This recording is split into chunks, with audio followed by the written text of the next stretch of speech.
Ah, Ah, ya. profe, perdón, la precipitación, ¿cuánto fue? Este, O sea, es la suma entre el peso. sí, se ve la pantalla, ¿verdad? Sí, pero es que, bueno, como estoy también yo viendo la computadora, No, es que volteo. desapareció también el rectangulito verde de que estaba proyectando. En fin, pero sí, es la suma de PWI entre WI, eh, entre la suma WI. Aquí me faltó, aquí me faltó un sigma. Ahí está.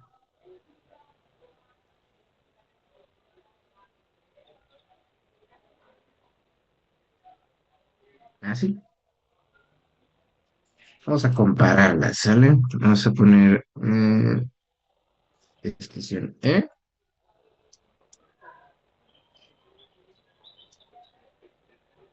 ponemos San Antonio, bla, bla, bla, y vamos a poner regresión normalizada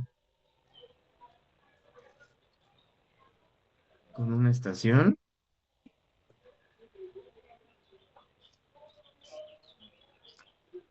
con las tres, con I de W, y por ejemplo con Tepelmeme fue 12 3. San Antonio, no, mm, con San Antonio sería 12 1, con Tlautepec sería 9, y mm, no, es, ¿sí? Aquí lo vamos a poner, ahora sí, y todo.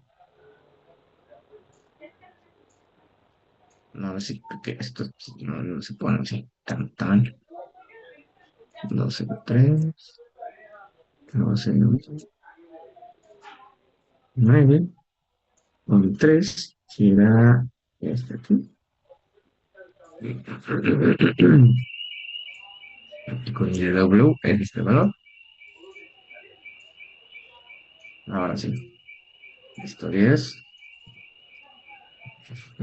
el meme con San Antonio y con no, perfecto, con los tres. Y aquí también es con las tres. El IDW también pudimos aplicarlo según únicamente el coeficiente de correlación, pero no se suele revisar, en particular para ese método. Pero vean que en efecto cada método les da un valor diferente. ¿Cuál será el correcto?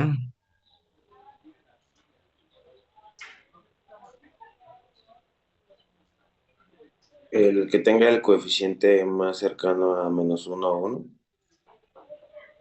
Mm, pero me refiero, ¿cuál de estos valores será el correcto? El de San Antonio. ¿Pero por qué? Pues justamente, ¿no? Por lo del coeficiente de correlación. ¿Y por qué no sería el 1197 o el 1318? Con estos además estamos utilizando toda la información que teníamos a la mano. Yo digo que los tres, bueno, o sea, todos, pero depende de su uso. Como que, Mm, o sea, por ejemplo, si vamos a utilizar, como si este fuera el faltante. Este valor. Julio. Voy a duplicar la hoja para mí ahorrarme la fatiga de copiar y pegar. Y entonces aquí en la Space lo único que voy a hacer es llevarme esto para acá, así, así. ¿Qué valor me da? 10,73. ¿Se parece al 97? Pregunta.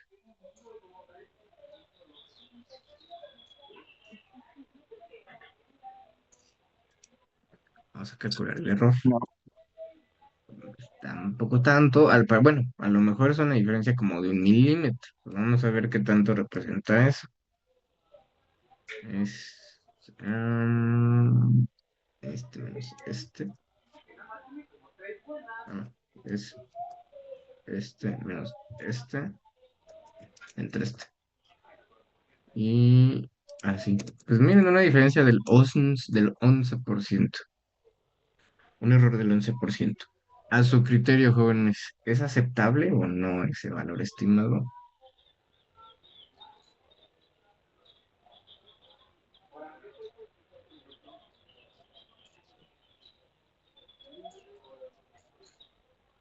Pues, o sea, es igual como comparándolo con que no, pues, o sea, si solamente tendríamos como ese error, pues sí se usaría, ¿no? Pero pues haciéndolo de diferentes métodos, pues podríamos obtener los errores y podríamos usar el que tenga el menor error.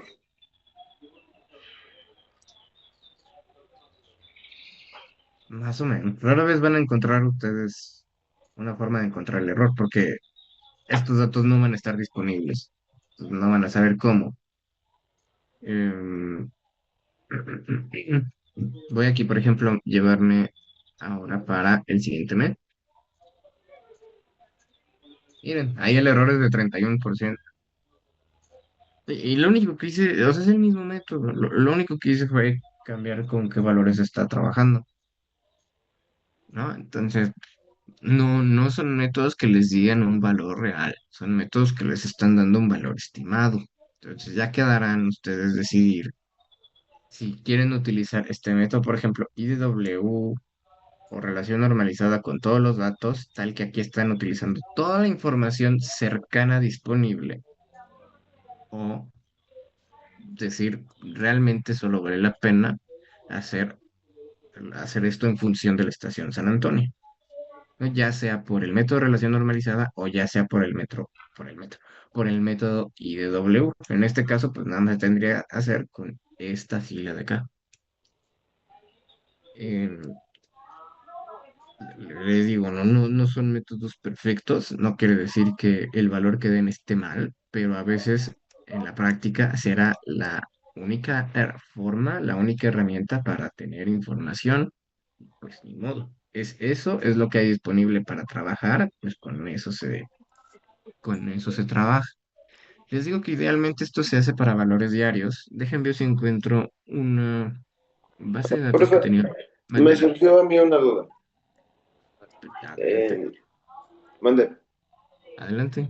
en el método de la distancia, obtuvimos que la precipitación estimada era de 11,97, ¿no? Ajá. Bueno, no sé si le pueda.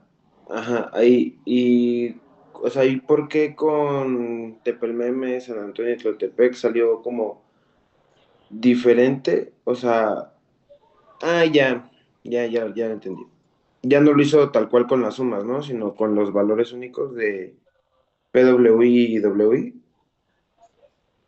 Em, es que esto es por regresión normalizada. Entonces, Ah, ya. ajá, Ok. aquí es tal Ah, cual el ya, valor. ya, ya. Sí, sí, sí, ya vi. Eso significa el RN. Entonces, si Ujú. lo quisiéramos hacer con una, lo quiero poner IDW las tres. Y este, nada más con, por ejemplo, la estación de San Antonio, que es con la que mejor guarda relación, sería este entre este. Sería 12:1. Ok, Y gracias, profe. les digo, déjenme ver si encuentro una base de datos por acá entre mis curiosidades. Que tengo un montón, pero mm,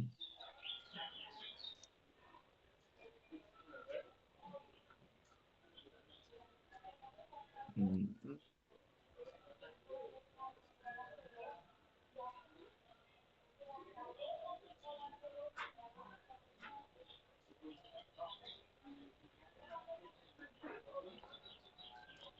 a ver esta. Sí, un montón. Uy, pero de aquí a que me acuerde cuál era cuál. Mm,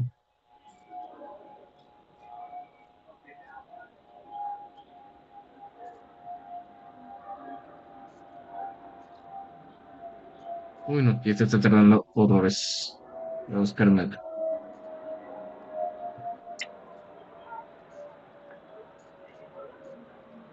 A ver, podemos ver que son estas que no sé dónde queden. No, es una nube de puntos random.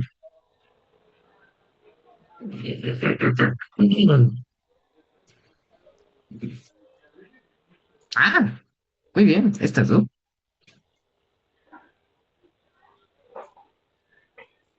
Aunque creo que son la misma, pero Excel el de aquí. Y vamos a pero especial, transpone, vale. Ahí, nada más que representaba cada una de. No, pero no, bueno. Ah, igual. Y otra vez. Este sí lo cierro. Mm, y voy a abrir rápidamente QGIS nada más para encontrar esas estaciones. Pero acabo de ver que tienen, por ejemplo, esto que son, esto es la suma total anual, es decir, 9,97 milímetros son todo lo que llovió en 1980 para esta estación y para esta otra estación. Entonces, en el otro ejercicio estábamos trabajando con qué? Con valores mensuales, este ya es con valores anuales. Y aquí haciendo el gráfico de dispersión en Excel.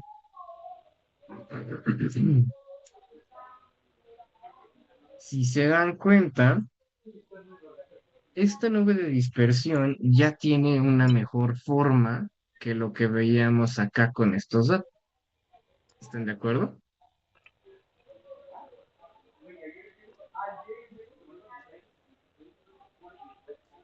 Las encuentro, son estas dos.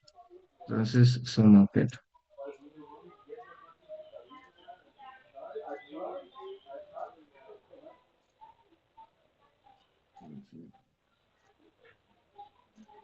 A ver,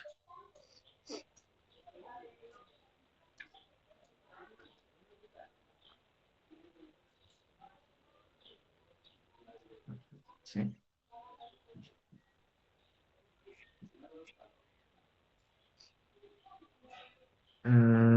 Sí, no, nada que ver. Una está en, a ver,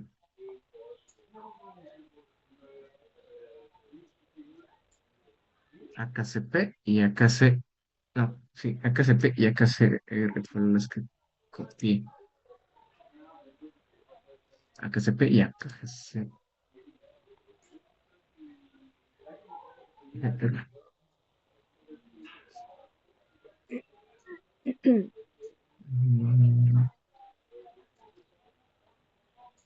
Sí, una está en Chiapas y la otra está en Acapulco. A ver, no sé aquí por qué es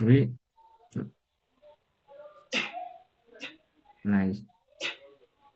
Voy a traerme otra de aquí de por Acapulco. Eh, a ver, botón en info. Esta es LMRGR. Mm,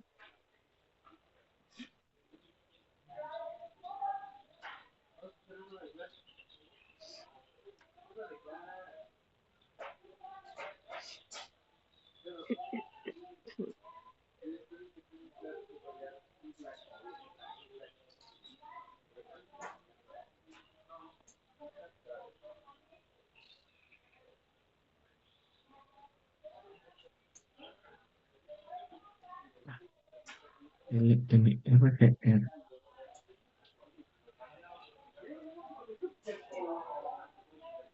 Y aquí ni siquiera me aparece.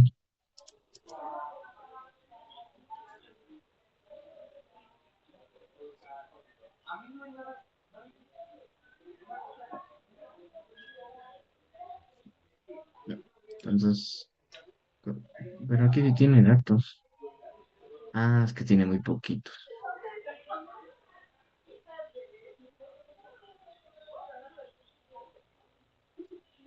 Vamos con...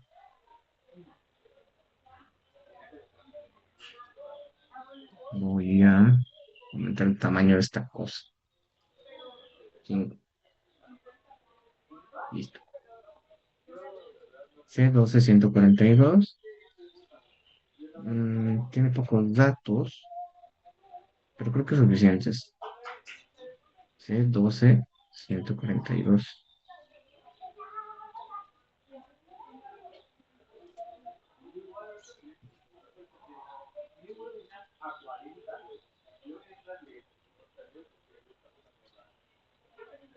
Y aquí porque aparece varias veces.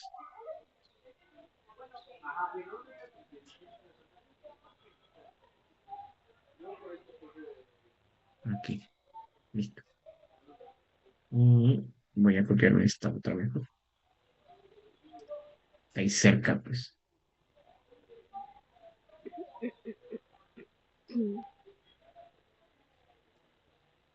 Ahí.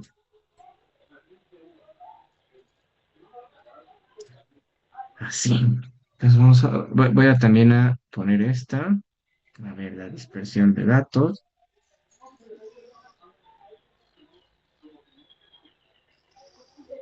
Es hasta acá.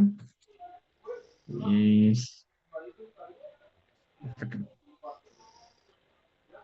Ah, perfecto. Esa. Nos vamos a quedar con esa de ahí. Este truquito. Listo. Muy bien. ¿Qué estoy dibujando aquí? Estoy dibujando en un eje. Bueno, en el eje Y, lo que me interesaría estimar, y en el eje X, los datos en los que me quiero basar. Entonces, en eje X, por ejemplo, estoy colocando acá la estación AKCP y en los valores Y estoy colocando la estación C12142. Aceptar. Entonces, esto de aquí va a ser la HP y le voy a poner milímetros por año. En particular, esto es HP AKCP. Y en esta le voy a poner HP 142 milímetros por año.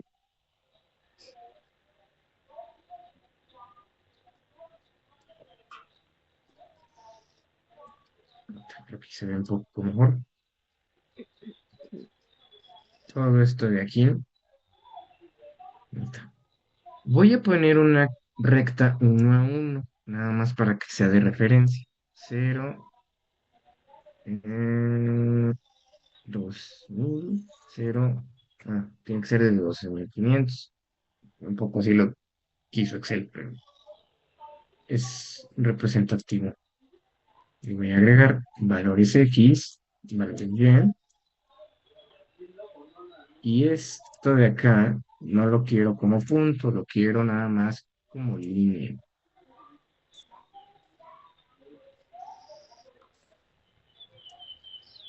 Es de referencia. Marcador. Ninguna.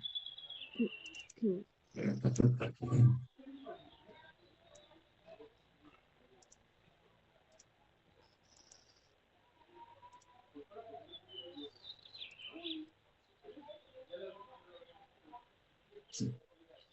¿Por qué quiero esto? Para que vean que en una relación perfecta, 1 a 1, todos los puntitos estarían a lo largo de esta línea. No es así. La mayoría están de hecho por arriba, eh, pero pues nos pueden servir si es que se ajustan a cierto valor. Mm, eh, ¿Han utilizado Excel para hacer una regresión lineal? Yo no, profe.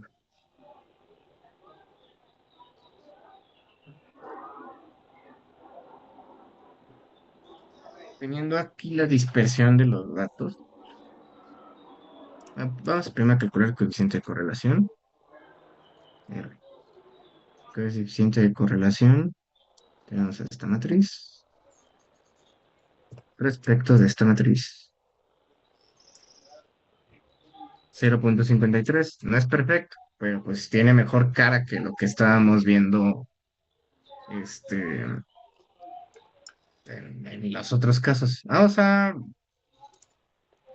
Eh, vamos a reconstruir, por ejemplo, este valor de acá,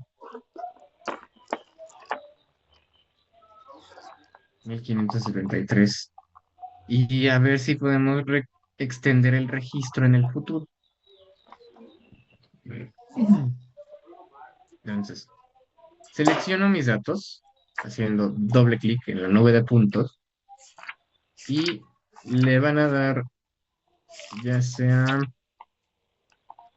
en aquí donde dice línea de tendencia o aquí en el más, donde quieran. Y aquí en línea de tendencia pueden hacer un ajuste lineal, un ajuste exponencial, un ajuste extrapolar lineal. Hay varios. Entonces vamos a darle lineal. Por ejemplo, esta línea de aquí. A ver, ahí está. Este sería un ajuste lineal. Y le voy a decir, a ver, presenta ecuación en el gráfico y presenta el valor del R cuadrada, que es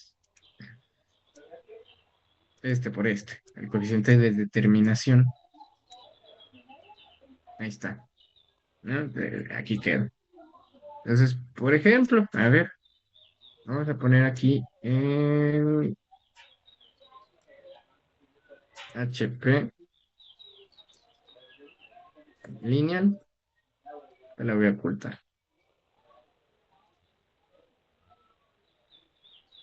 ¿Qué dice Excel que tenemos que hacer? 0,911 por la precipitación en X más 424,75. Según Excel, nosotros podemos estimar la precipitación faltante en la estación C1242 de esta manera. No, me da diferente. ¿Qué tan diferente? Pues en esta la diferencia sí es mayor.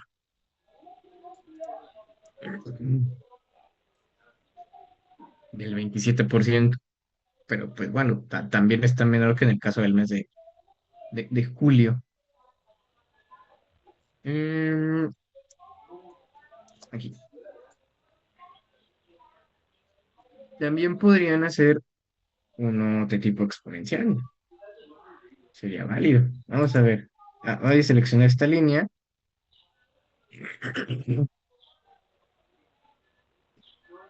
Y por ejemplo, que si fuera logarítmica, ¿no? Aquí esta sería la ecuación. HP logarítmico. Ahí la ecuación, ¿cuál sería? Es 932,65 por el logaritmo natural de quien X nuevamente es la estación AKCP. Y todo esto menos 5094,4. Así. Miren, dio un valor ligeramente similar, alrededor de los 12,000 milímetros. Aquí, pues porque esta curva de aquí, pues no está estimando todos los valores sobre esta línea. No, no estoy estimando puntitos por arriba, por abajo, no, yo estoy sobre esta línea de acá. Vamos con otro modelo. ¿Qué otras opciones tenemos? Mm, es esta. A ver, una polinómica. Y vamos a poner, aquí primero dice de grado 2.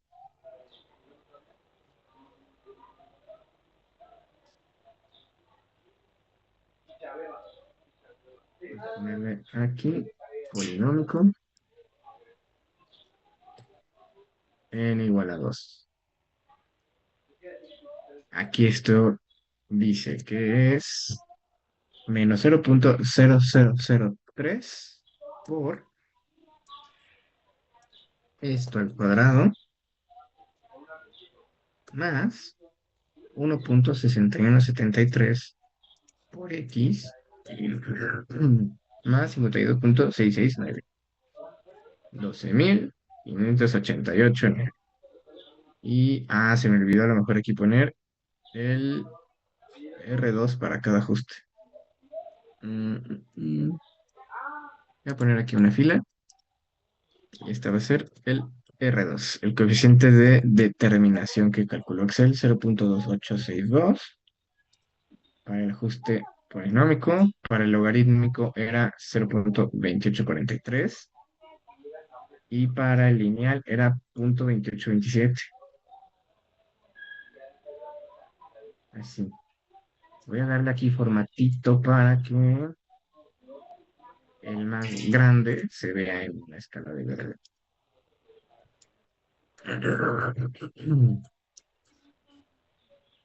¿Qué otras opciones tenemos por acá? Tenemos también potencial.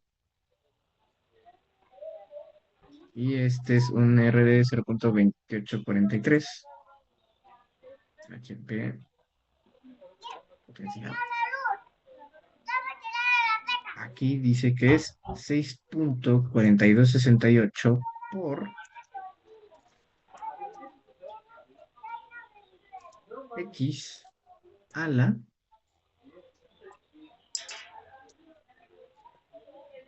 0,7672.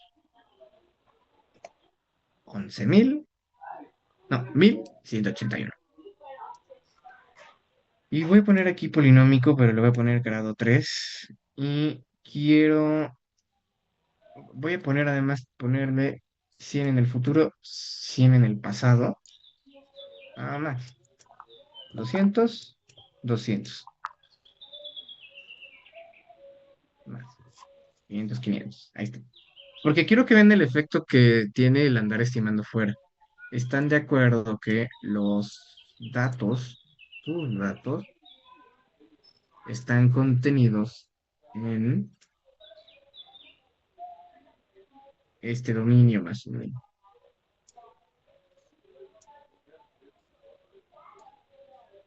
Así.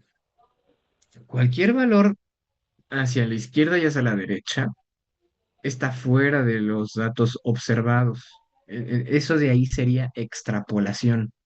Todo lo que está adentro de estas líneas, pues le voy a cambiar a rojo para que no se confunda con el otro. Todo lo que está al interior de las líneas rojas cuenta como interpolación y todo lo que está fuera de las líneas rojas cuenta como extrapolación. Entonces, si ustedes quieren estimar valores menores a 500 y cacho o mayores a 1.500 y algo, ya va a tener mayor incertidumbre porque no tienen ustedes una referencia histórica de eso.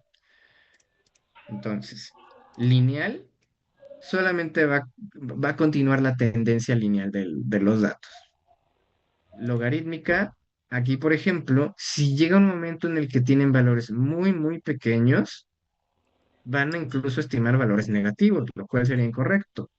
En la curva potencial, aquí por ejemplo tiene un comportamiento parecido al lineal, pero posiblemente solamente porque así dio, porque son similares en la estimación.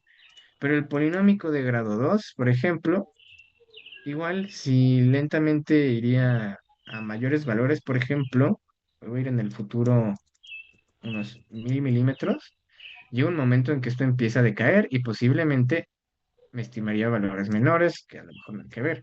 Y aquí voy a irme a 1.000, igual, de repente me estima valores negativos. Entonces, no necesariamente esto lo tengo que utilizar para estimar cualquier valor, sobre todo el polinómico y el logarítmico. Aquí vean lo que ocurre con un polinomio de grado 3. 28,67. El R cuadrada mejoró, pero tampoco es sustancialmente mejor. O sea, entre 0,2867 lo voy a poner por acá, y 62. Aquí lo único que dice que es con grado 3. Aquí está. Em, ¿Cuál es la diferencia del R cuadrada entre estos dos? Pues es marginal, es 305. ¿Eh? A ver, eh, este menos este entre este. Es una diferencia que no llega ni al 1%, es muy baja. Son prácticamente el mismo valor del coeficiente de determinación. En este aspecto, anuar, por ejemplo, ¿tú cuál preferirías? ¿Tú cuál método preferirías? ¿El polinómico de grado 2 o el de grado 3?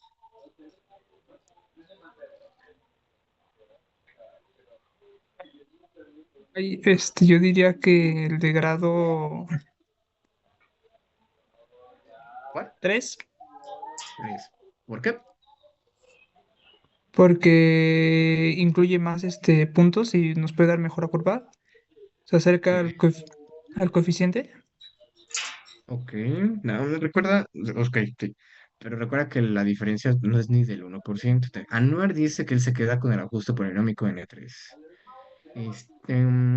A ver, Itzel, ¿tú con cuál te quedas? Igual de estos dos. Si coincides con Anuar, pues dime, ¿no? Si no, si difieres, ¿por qué difieres? Mm, eh, pues yo creo que sí coincido con Anuar también. Ok. O sea, nada más es entre el HP polinómico 2 y Sí, el entre 3. estos dos que para pronto tienen el mismo coeficiente de determinación, ¿no? Pues sí, es que la variación es muy pequeña, pero pues creo que podríamos usar los dos, ¿no?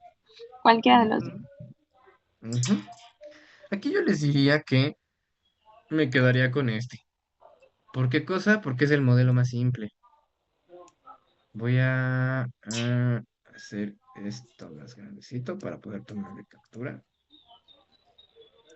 Así,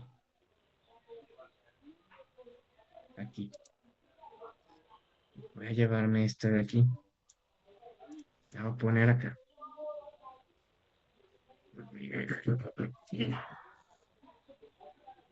Y ahora esta otra. Así. En la práctica, pues todo es tiempo y todo es dinero, ¿no? Y incluso aquí estimar un valor faltante, pues también consume recursos, consume tiempo, consume recursos computacionales. Entonces, ¿cuál es económicamente más sencillo? Este de aquí. Y como tiene prácticamente el mismo coeficiente R, tienen la misma correlación con los datos, entonces a lo mejor lo más correcto sería usar este, porque están estimando básicamente lo mismo. En ese sentido, si se comportan igual dos modelos teóricos, el correcto siempre será bueno, no el correcto, el más adecuado será el más simple, porque es donde ustedes tienen que meter menos, a lo mejor no menos información, porque si se dan cuenta todo depende de quién, de esta estación, pero sí un modelo matemático menos complicado. Aquí pues es una suma de x cuadradas, pero a lo mejor si tuvieran un modelo muchísimo más pesado, mucho más estricto, no sé, un sistema de diferenciales, de ecuaciones parciales, ahí por ejemplo sí preferirían el modelo simple, porque la computadora va a tardar en hacer sus estimaciones, ¿no? Entonces, ok, las razones que me dieron son válidas, ustedes las justificaron, pero usualmente cuando dos métodos dan un desempeño muy similar, pues lo adecuado, lo usual es quedarse con el más simple, pues, porque pues están dando lo mismo. Y si no, pues ustedes díganme, a ver cuánto me tardo en poner menos 4 por 10 a la menos 7 por esto al cubo. Y ahí está.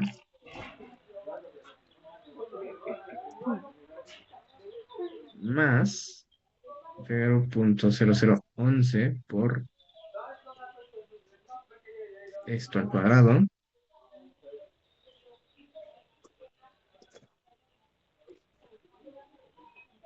Caray, no, no, no, no, no. Por esto al cuadrado más 551.56. Y hay nada que ver. Ah, así. Ahí está. Y me dio otro valor. ¿Sale? Em, pero bueno, esta herramienta ustedes la tienen a su disposición. Em, no espero que hagan mínimos cuadrados en el proyecto, sino que sí se apoyen de herramientas como Excel u otros software de regresión lineal que ustedes consideren, pero sí que al menos comparen entre dos o tres de estos métodos, ¿no? De aquí, este método de acá y los que vimos por acá, regresión normalizada e IDW. Regresión normalizada casi no se usa. Es más, casi todo está enfocado a IDW y y a lo mejor alguna regresión de este estilo, porque son los que suelen dar un mejor desempeño. Pero bueno, y aquí, pues dijimos, vamos a estimar los factores, los valores en el futuro. Aquí, pues vamos a quedarnos con este, que es el que tiene bueno, no, vamos a quedarnos con este, que es el R cuadrada más alta y más simple entre los similares. Entonces, así. Y por ejemplo, y vamos a graficar la serie de tiempo. Vamos a graficar la serie de tiempo. Agregar valores X son los años. Valores Y son las lluvias. Vas a ponerle serie original, serie en el futuro.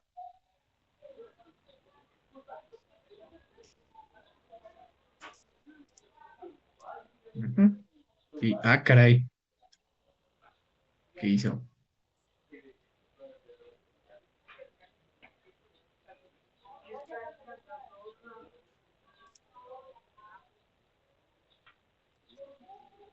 Es que es almacenar número como texto. A ver, convertir en número. Ya, listo.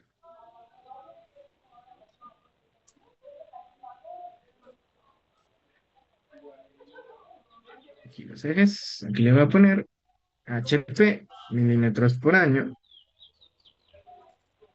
Esta es la estación C 12142. Y esto es año.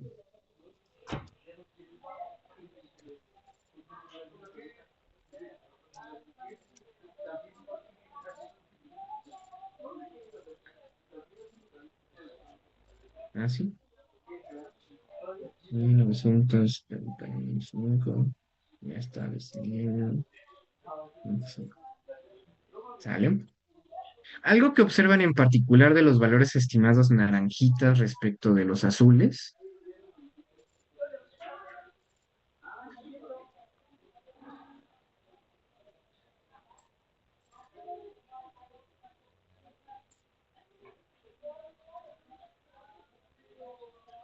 A ver, Emiliano, ¿cómo son los valores azules respecto de los naranjas?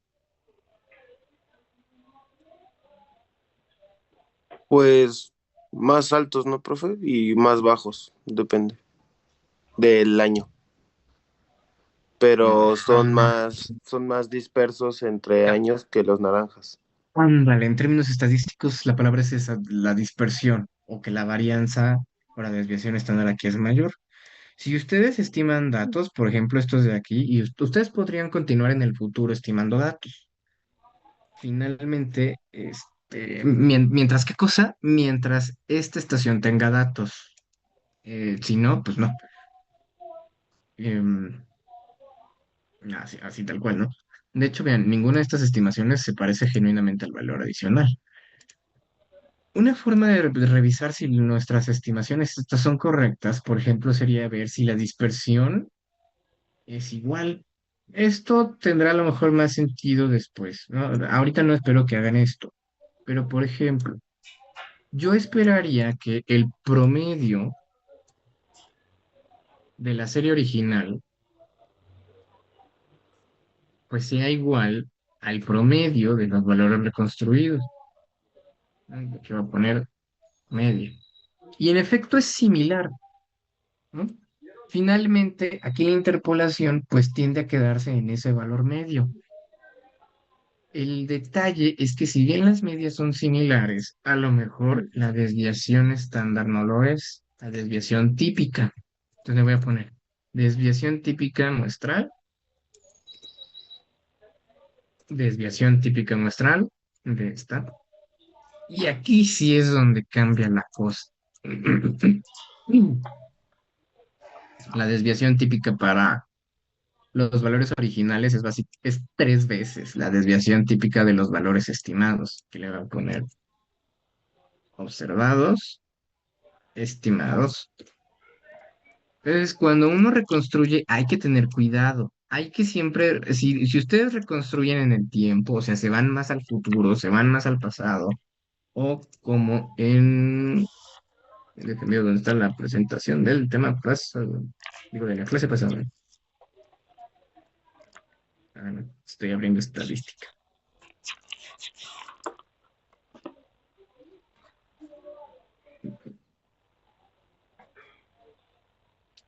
Si ustedes se van,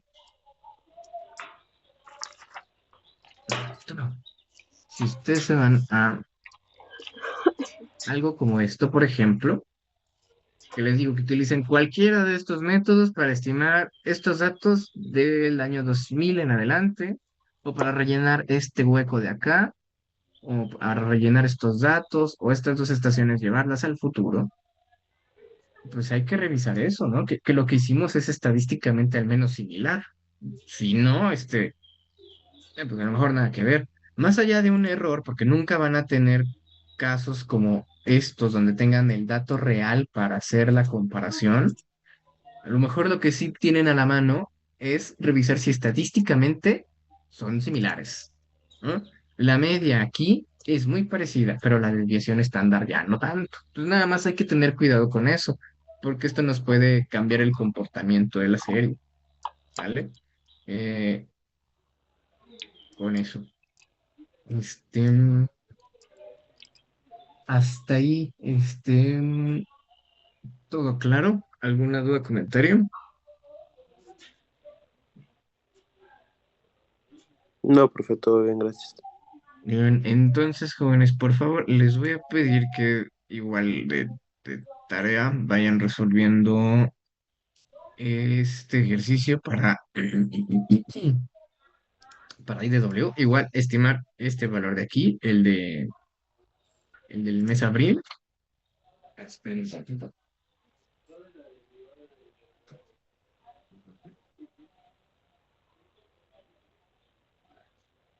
El valor de abril, si lo pueden estimar por IDW, utilizando las 3 estaciones. Y también les voy a pasar estos datos, pero para que ahora ustedes decidan por qué ecuación de ajuste estimar estos valores en el futuro, ¿sale? Ustedes van a decidir entre al menos, yo creo que al menos entre tres, ¿sale? Y ya ustedes son libres de elegir el que quieran, el criterio que quieran. Igual justifiquen por qué están utilizando ese criterio y estimen estos valores en el futuro, que son los que no tiene la estación. Es más, para divertirnos, estímenlo hasta el año 2026. ¿Sale? Ah, no, pero es que no tenemos esos datos, ¿verdad? Voy a buscar si es que los tengo. Si no, pues en efecto, hasta el 2023. Así. ¿Sale? Entonces, Profe, perdón, ¿esos datos nos los pasaría en el Classroom? sí, sí, sí. En particular esto de esta serie, ¿no? Ok, entonces la de la hoja pasada es hacerlo por el PIWI El IDW. Ah, ok. Y el de la hoja 4 es por las ecuaciones, ¿no? Por la regresión. Así es, por cualquiera que ustedes quieran. Ok, gracias, profe. Bien. En el proyecto, pues ustedes usarán la que sea que quieran. Entonces, un, dos, tres. Ah, sí, hoy sí están todos. Entonces, ya estamos acabando el tema de precipitación. Los temas siguientes, es que los temas siguientes de precipitación, honestamente, están hasta en desuso en la práctica. Entonces, creo que por aquí alguien de ustedes ya llevó hidrología superficial antes.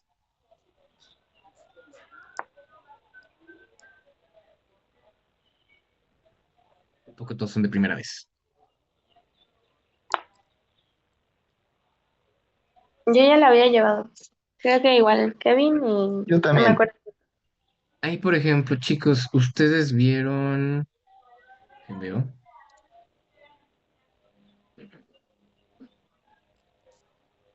Ustedes vieron. mm, no, esto, las curvas altura, precipitación, área, duración, con ejercicio y todo, pues. Vimos las curvas I de T. Creo, no sé si sean las mismas. No, son diferentes. Ah, no, entonces no. Kevin, ¿tú te acordarás?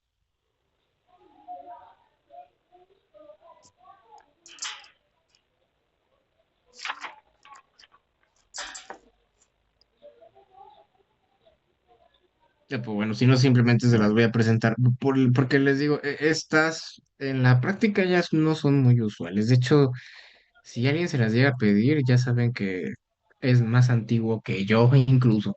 Estamos hablando de una práctica muy de mitad del siglo pasado.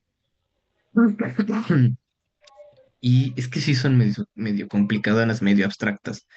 La interpretación física no es tan directa.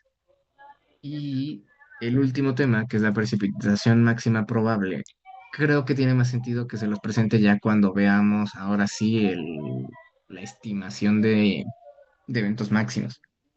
Y es que, bueno, yo aquí honestamente tengo mis reservas con el cálculo de la precipitación máxima probable, porque, por ejemplo, por efectos de cambio climático, la cantidad de agua que puede precipitar en una zona sí puede cambiar. Y esto solamente por la física relacionada con la cantidad de humedad que puede retener la atmósfera, con la temperatura y cómo esto puede ser más intenso. Entonces, estadísticamente a mí no me agrada este principio de cálculo de precipitación máxima probable. O sea, ok, en la Ciudad de México no va a llover más de 2000 milímetros en un día, pero bajo las condiciones de clima actuales. Así de fácil. Eso tiene más justificación con un método físico. Pues bueno, vamos a mencionar esto rápidamente para terminar formalmente el tema de precipitación. Y, a ver, por favor, Esmeralda, ¿puedes ayudarnos a leer?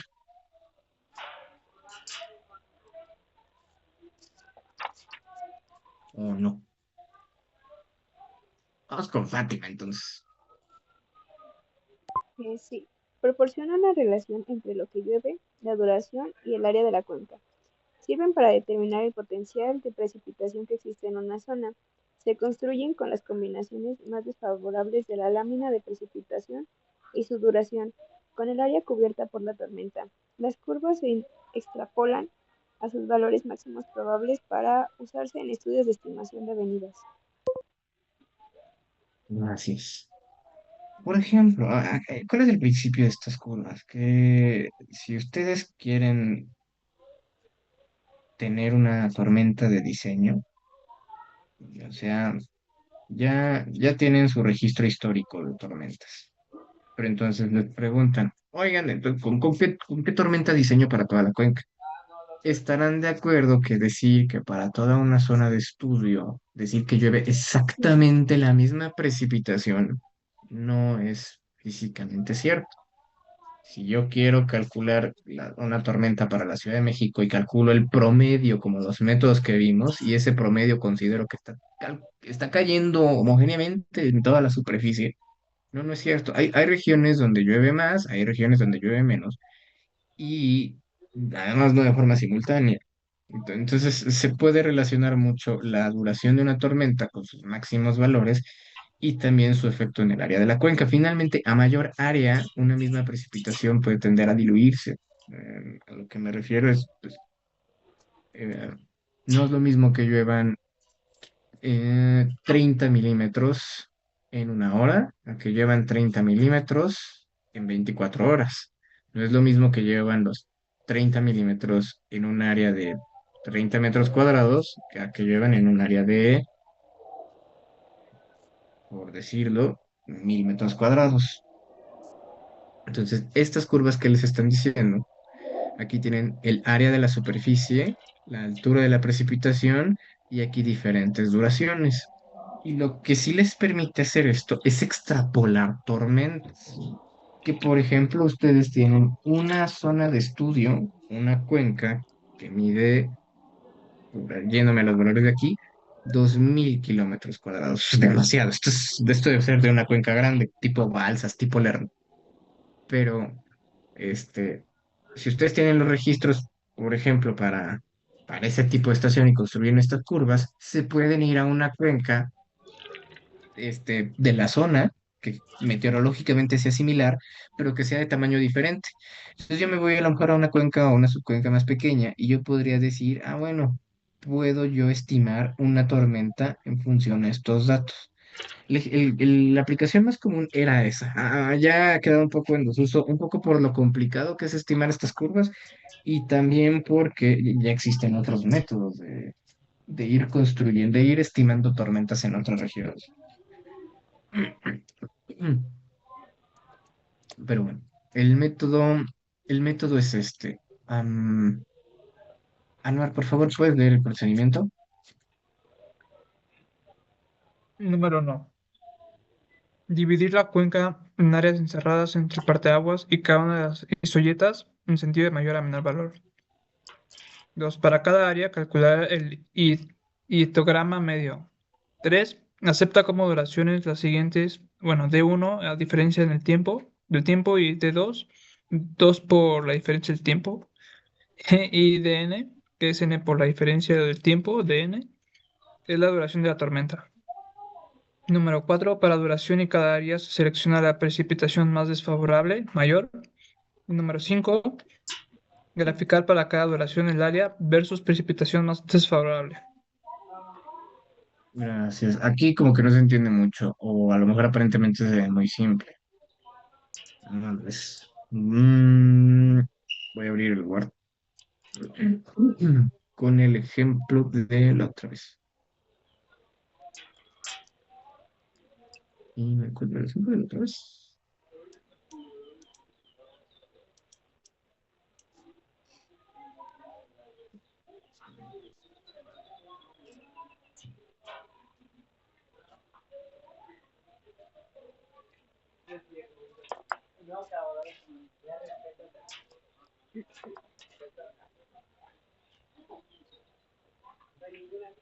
Aquí está.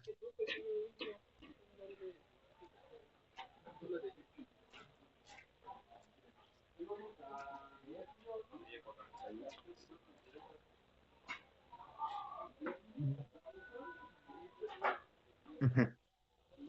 Aquí está. Este cálculo, ¿cómo se hace? Estas son las isoyetas de la cuenca. En efecto, vemos que, por ejemplo, los 160 milímetros no encierra ningún área de la cuenca, la de 35 milímetros sí lo hace. Entonces, ¿qué es lo que se realiza? Esto de aquí, por ejemplo, para la curva de 140 milímetros, ¿qué estación climatológica tiene influencia aquí? Se calculan los polígonos de Thyssen de todas las estaciones, pues, y aquí, por ejemplo, vemos que solamente influye la estación A. Y entonces el 100% de la lluvia aquí se va a calcular con los datos de esa estación A. Para la envolvente de 120 milímetros,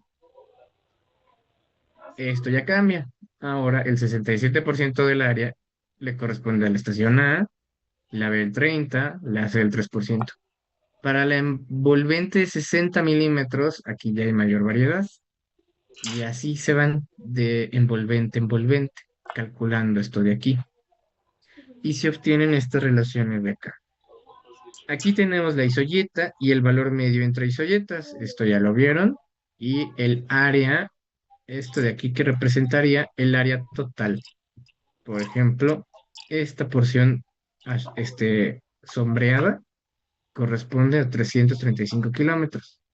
Esta porción sombreada, hasta 100 milímetros, corresponde a 1334, de tal manera que al final tenemos esta de 35 milímetros, esto de aquí, pues termina envolviendo a la totalidad de la cuenca, cuya área son 7345.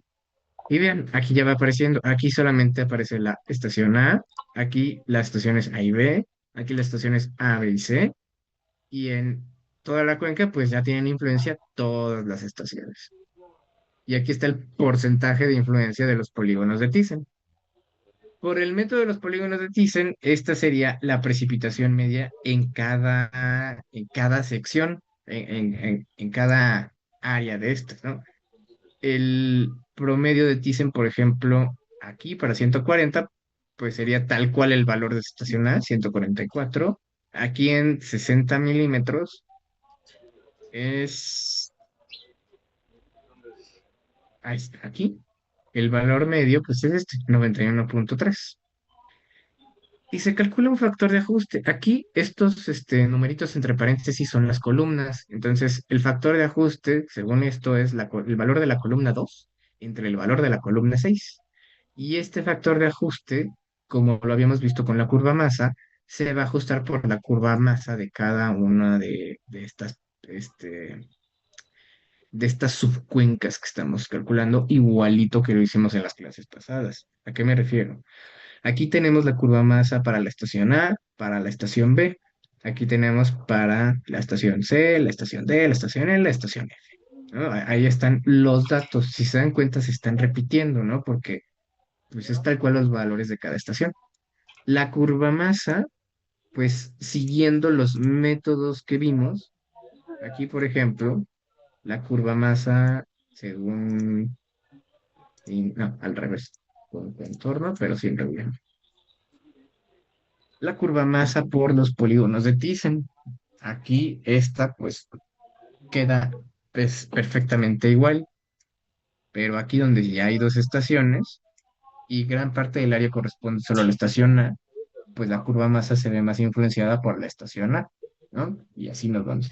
Y el factor de ajuste, pues ya sería multiplicar esta curva masa por el factor de ajuste y tendríamos estos valores de aquí, ¿no? Entonces, eso será lo que ya hicimos para la cuenca completa, pero irlo haciendo para las porciones de cada una de las isoyetas que vemos. Entonces, tendríamos una curva masa, tres curvas masas, cuatro curvas masas, cinco, seis, así en función de la información de isoyetas que tenemos.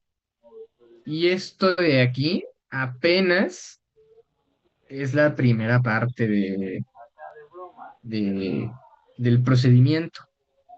Después, ¿qué es lo que se hace? Se obtienen las relaciones de altura de precipitación máxima. Y para eso, pues calculamos el incremento de precipitación ajustado, o sea, con la curva más ajustada, vaya. Y no nos quedamos con la curva masa, nos quedamos con el mayor delta P.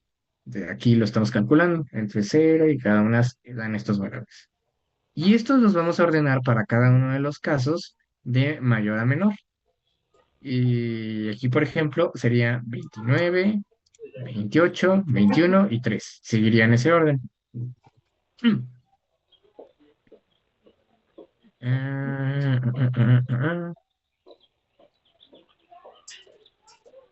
Ok, aquí nada más está diciéndoles que respeten el tiempo, el intervalo, vaya.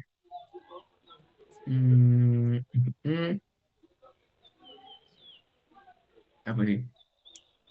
sí hay que leerlo porque es información que no estaba allá. Kevin, ¿puedes ayudarme a leer 8.2? Se orden estos incrementos de mayor a menor, independientemente de la hora, siempre y cuando se respete que el intervalo de tiempo entre un intervalo y otro sea adyacente.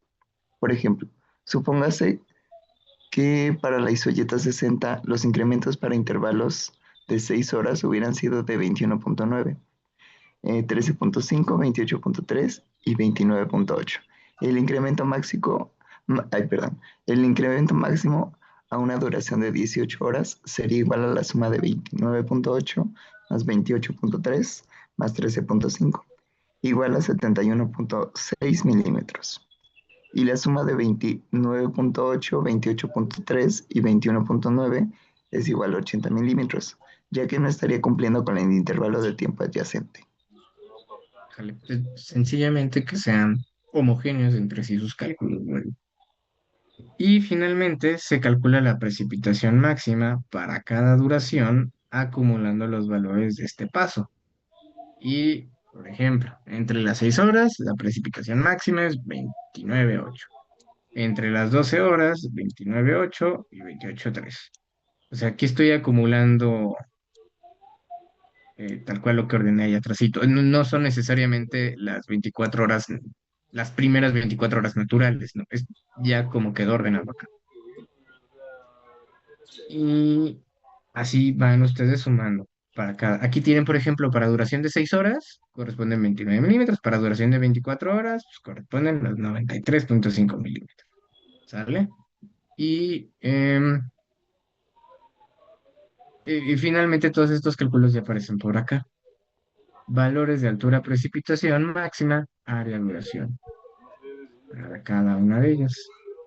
Para estas duraciones de 6, 12, 18, 24, las áreas. Y ahí está, la isoyeta. Y así se construyen estas curvas. Para duración de 6 horas, es este valor de aquí. Es esta curva de acá, pues. Para 12 horas, es esta de aquí, amarillita, que es esta columna de aquí. Para 24 horas, esta última columna es la curva negra de acá. ¿Vale? Y estas áreas, tal cual, es lo que se coloca en en este eje, el vertical, y las alturas de precipitación, pues ahí están, ¿sale? Así se construyen las curvas HP, área, duración. Nosotros no vamos a hacer ejercicios de esto y tampoco vendrá en el examen y esto tampoco se los voy a pedir para el proyecto, pero a lo mejor lo que les paso es este apunte, pues este ejemplo, ¿vale? Y finalmente, precipitación máxima probable. Déjenme ver aquí qué más está. Así. Emiliano, por favor. Máxima cantidad de precipitación teórica desde el punto de vista meteorológico para una determinada duración que es físicamente posible de ocurrir en una cuenca en un cierto tiempo del año.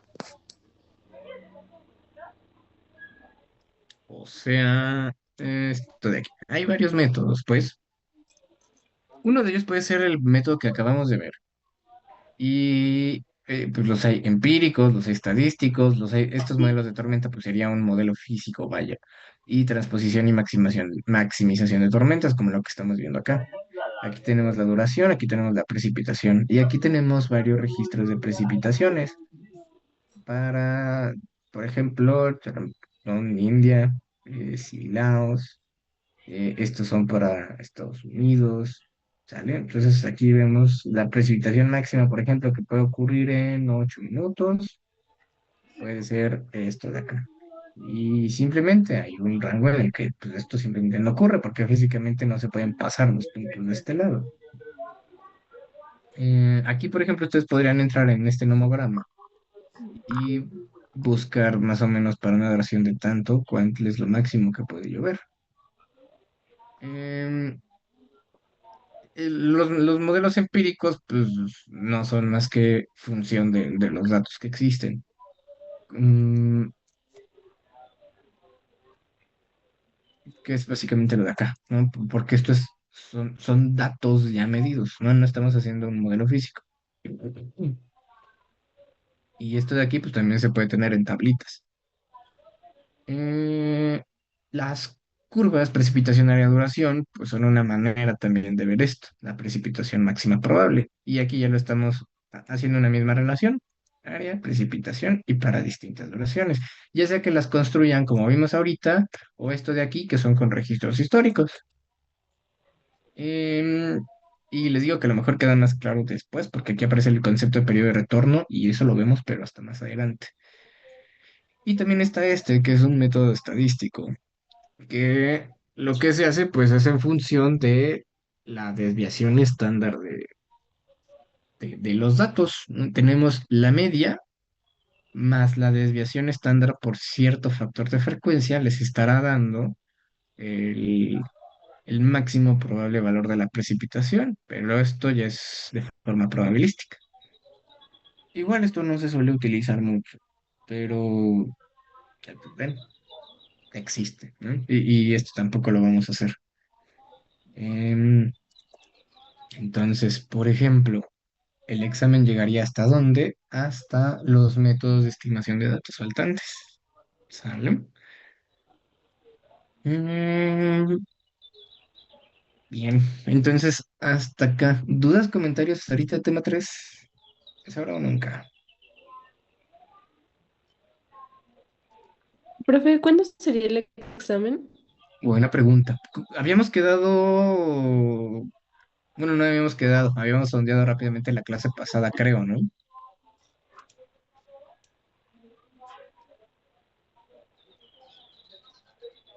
De acuerdo. Pero tendría que ser antes de irnos.